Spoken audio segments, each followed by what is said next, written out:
बिस्मिल्लाहिर्रहमानिर्रहीम। आज हमारा टॉपिक है vector addition by rectangular components. मतलब वेक्टर्स को हमने ऐड करना है अमूदी अज्जा के मदद से। ये आपका टॉपिक नंबर 2.2 है और फिज़िक्स पार्ट 1 की जो बुक है उसका पेज है 28। तो vector addition by rectangular components आपने पिछले टॉपिक में पढ़ा था कि what are the rectangular components. Rectangular components क्या होते हैं? किसी वेक्टर के ऐसे अज्जा जो एक दूसरे के मुद्दों हों, एक दूसरे के परपेंडिकुलर हों, उनको हम रेक्टेंगुलर कंपोनेंट्स बोलते हैं। इसके लिए मैं क्या करूँगा, मैं आपके सामने एक फिगर बनाऊँगा। इस फिगर में हमने क्या किया हुआ है कि हमारे पास वो दो वेक्टर हैं जिनको हमने उनके रेक्टेंगुलर कंपोनेंट की मदद से ऐड करना है। इसमें आप देख रहे हैं कि ये मेरे पास एक, सबसे पहले मैंने एक रेक्टेंगुलर कोऑर्डिनेट सिस्टम बनाया, ये वाला।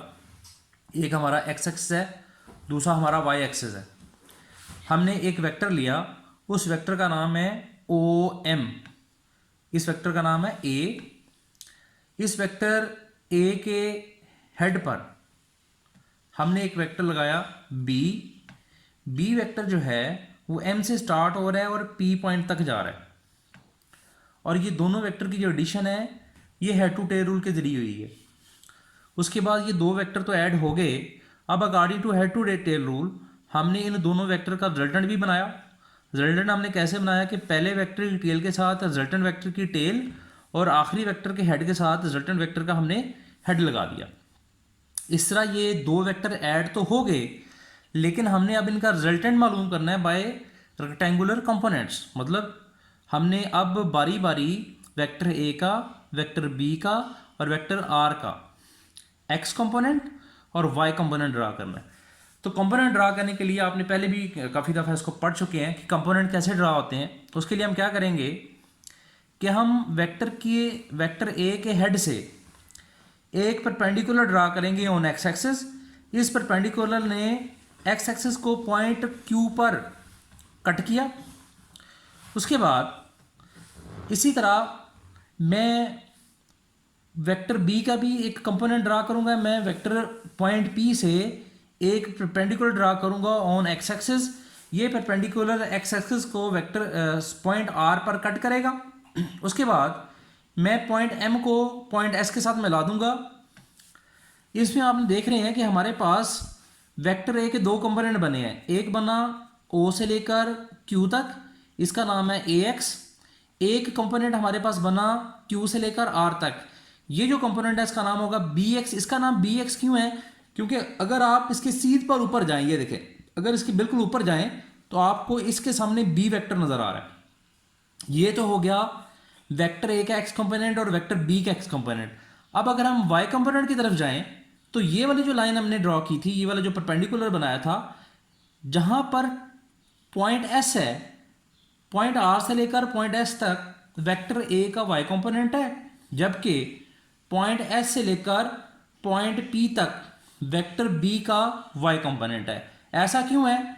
क्योंकि ये वाली जो लाइन है जिसका नाम है आर एस, आप देख रहे हैं ये सारी की सारी लाइन जो है ये वेक्टर ए के सामने है, जबकि एस से लेकर पी तक की जो लाइन है, ये वाली, ये ग्रीन कलर की जो लाइन है डॉटेड में, ये सारी की सारी वेक्टर बी के सामने है।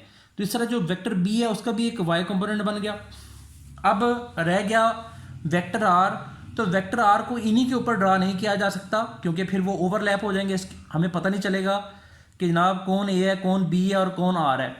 इसलिए मैंने क्या किया कि मैंने पॉइंट ए से लेकर, पॉइंट पी से लेकर एक्स एक्सिस तक मैंने एक लाइन ड्रॉ कर दी। इस लाइन का नाम हो जाएगा आर वाई। इस तरह मैंने ओ से लेकर आर तक एक लाइन ड्रा की, इसका नाम हो जाएगा आर एक्स। इसका नाम आर एक्स क्यों है? क्योंकि ये लॉन्ग एक्स एक्सिस है। इसका नाम आर वाई क्यों है? क्योंकि ये लॉन्ग वाई एक्सिस है। इस तरह आपने देखा कि ये जो तीनों वेक्टर्स हैं ये अपने अपने एक्स और वाई कंपोनेंट्स में डिवाइड हो गए। तो अब ये तो हमारी थी फिगर ए। अब मैं एक रिजल्ट लेना चाहूँगा फिगर बी से। अगर आप इस फिगर बी को देखें तो मैंने ये वेक्टर आर ले लिया, ये जो वाला वेक्टर आर था ऊपर वाली फिगर में, मैंने वो वेक्टर आर ले लिया, ये इसका वाई कंपोनेंट ले लिया, ये इसका एक्स कंपोनेंट ले लिया और आप देख रहे हैं कि ये दोनों component head to tail rule के जरिए एक दूसरे के साथ ऐड हो रहे हैं।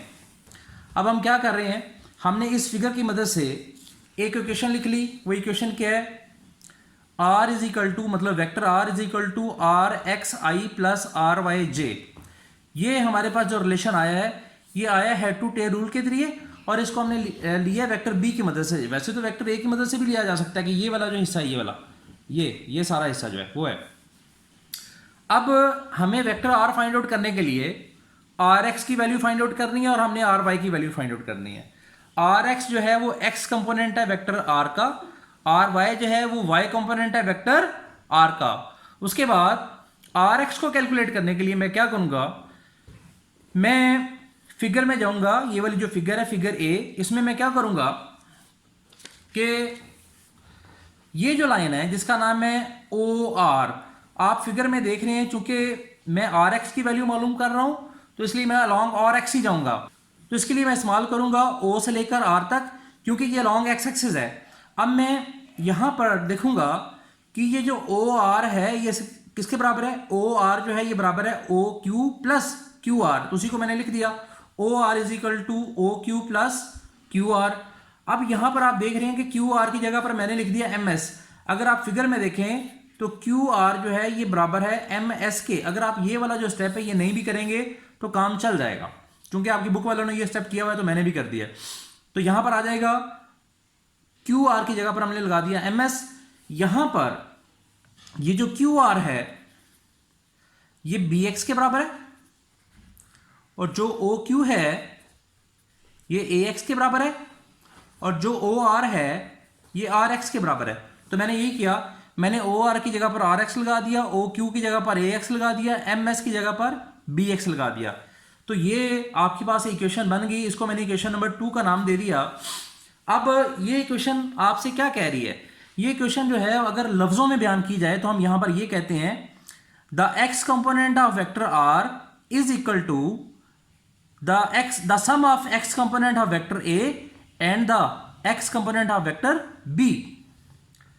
इसी रिजल्ट को सामने रखते हुए हम अलोंग y एक्सिस जो वेक्टर्स हैं उनको भी देख सकते हैं। Similarly again from figure A से दोबारा along y axis R Y जो है ये बराबर हो जाएगा किसके, ए वाई जमा बी वाई के।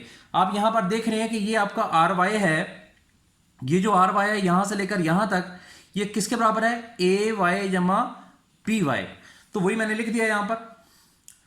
अब ये जो आर वाई और आर एक्स की वैल्यू है इसको हमने इक्वेशन नंबर 1 में लगा दिया। ये जो इक्वेशन नंबर 1 थी आर, क्योंकि हमने तो फाइंड आउट करना आर, तो आर को फाइंड आउट करने के लिए हमें आर एक्स और आर वाई की जरूरत थी, जो हमने फाइंड आउट कर लिया यहां पर। ये देखें, अब इन तमाम चीजों की वैल्यू जो है वो मैं लगाऊंगा इक्वेशन नंबर 1 में। तो आपके पास मैं यहां लिखूंगा, देखें, putting values in equation 1। Equation 1 में वैल्यूज पुट करने पर आर इज इक्वल टू क्या आ जाएगा, ए एक्स जमा बी एक्स इंटू आई। ये देखिए ना कि इक्वेशन नंबर 1 आपके पास ये है, R is equal to R X I plus R Y J. R X की जगह पर मैंने आर एक्स की वैल्यू लगा दी, आर वाई की जगह पर मैंने आर वाई की वैल्यू लगा दी। तो आपके पास बना R is equal to A X जमा B X into I plus A Y plus B Y, और साथ क्या आ गया, जे हेड। उसके बाद इसका जो अगला पोर्शन है वो देखें, फॉर मैग्नीट्यूड। आपके पास अब एक इक्वेशन जो है वो आ चुकी है। वो इक्वेशन क्या आई पिछले पेज से, वो आई आपके पास R is equal to A X plus B X I plus A Y जमा बी वाई, और साथ आ जाएगा जे। आपके पास वेक्टर आर का एक्स कंपोनेंट भी आ गया, वाई कंपोनेंट भी आ गया। अब आपने मैग्नीट्यूड फाइंड आउट करनी है। तो मैग्नीट्यूड फाइंड आउट करने के लिए आपने फार्मूला पढ़ा है कि अगर आपके पास कोई वेक्टर ए हो, उसकी मैग्नीट्यूड फाइंड आउट करनी हो, तो उसकी मैग्नीट्यूड का फार्मूला होता है एक्स कंपोनेंट का स्क्वायर जमा वाई कंपोनेंट का स्क्वायर। ये आपके पास फार्मूला, ये आपने ड्राइव किया था पिछले टॉपिक में। तो आपके पास फार्मूला है वेक्टर आर का एक्स कंपोनेंट का स्क्वायर प्लस वाई कंपोनेंट का स्क्वायर, सारे का स्क्वायर रूट। अब यहां पर मैं आर एक्स की वैल्यू पुट कर दूंगा। ये देखें, मैंने आर एक्स की वैल्यू पुट की, ए एक्स जमा बी एक्स का स्क्वायर। फिर मैंने यहां पर आर वाई की वैल्यू पुट की, तो आपके पास आ गया ए वाई जमा बी वाई, इसका स्क्वायर, सारे का अंडर रूट। ये तो आ गई मैग्नीट्यूड। लेकिन चूंकि हम वेक्टर फाइंड आउट करना चाह रहे हैं तो एक वेक्टर में मैग्नीट्यूड भी आती है और उसकी डायरेक्शन भी आती है। तो फॉर डायरेक्शन फाइंड आउट करने के लिए मैं क्या करूंगा, मैं वही जो फिगर पीछे बनी थी, मतलब मैं यहाँ पर दोबारा बना देता हूँ वो वाली फिगर, कि हमने ये वाली फिगर फाइंड आउट बनाई थी पहले, कि ये वेक्टर आ रहा है, ये इसका X component, Y component sorry, और ये इसका एक्स कंपोनेंट, और यहाँ पर एंगल थीटा है। इस थीटे को फाइंड आउट करने के लिए ये देखें, ये परपेंडिकुलर है और ये इसका बेस है। तो आप लोगों ने पढ़ा हुआ है कि परपेंडिकुलर ओवर बेस जो है वो टेंजेंट के बराबर होता है। तो आपके पास आ जाएगा टेंजेंट थीटा बराबर है R Y over R X, या theta is equal to tangent inverse R Y over R X. ये डायरेक्शन हमने पिछले टॉपिक में भी पढ़ी है। यहां पर आर एक्स और आर वाई की वैल्यूज पुट कर दें, ये देखें लिखा हुआ है putting the value of R X and R Y. तो आपके पास क्या आएगा, so theta is equal to tangent inverse A Y B Y over A X plus B X. अगर तो क्वेश्चन आपसे पूछा जाए कि discuss the addition of vector by rectangular components, तो वो तो फिर आप यहां तक लिख देंगे। लेकिन अगर आपसे पूछा जाए कि can we add N number of vector by the same method, तो इसका आंसर होगा yes, we can add N number of vector by the same vector. ये मैंने यहां पर एक लिखा हुआ है कोप्लेनर वेक्टर, ये आपको बाद में डेफिनेशन बता दूंगा कि कोप्लेनर क्या होते हैं। अगर हमारे पास एन नंबर ऑफ वेक्टर है, मतलब दो से ज्यादा वेक्टर हैं, तो उसके लिए फिर क्या होगा, R is equal to A X जमा बी एक्स जमा सी एक्स जमा सो ऑन, चलते जाएं, जितने भी वेक्टर होंगे वो ऐड हो सकते हैं, प्लस ए वाई जमा बी वाई जमा सी वाई, चलते जाएं, इसका स्केयर सारे का स्केयर रूट ऊपर वाली ही फार्मूले के मुताबिक, इसके मुताबिक ही हो रहा है सारा। डायरेक्शन फाइंड आउट करेंगे एन वेक्टर्स की, तो theta is equal to tangent inverse A Y B Y C Y plus so on over A X जमा बी वाई बी एक्स जमा सी एक्स सो ऑन। अब what are the coplanar vectors? Coplanar vectors क्या होते हैं? तो हम यहां पर कहते हैं those vector which lie on same plane, ऐसे वेक्टर जो सेम प्लेन में लाई करें उनका हम कहते हैं कोप्लेनर वेक्टर्स। तो ये था आपका टॉपिक।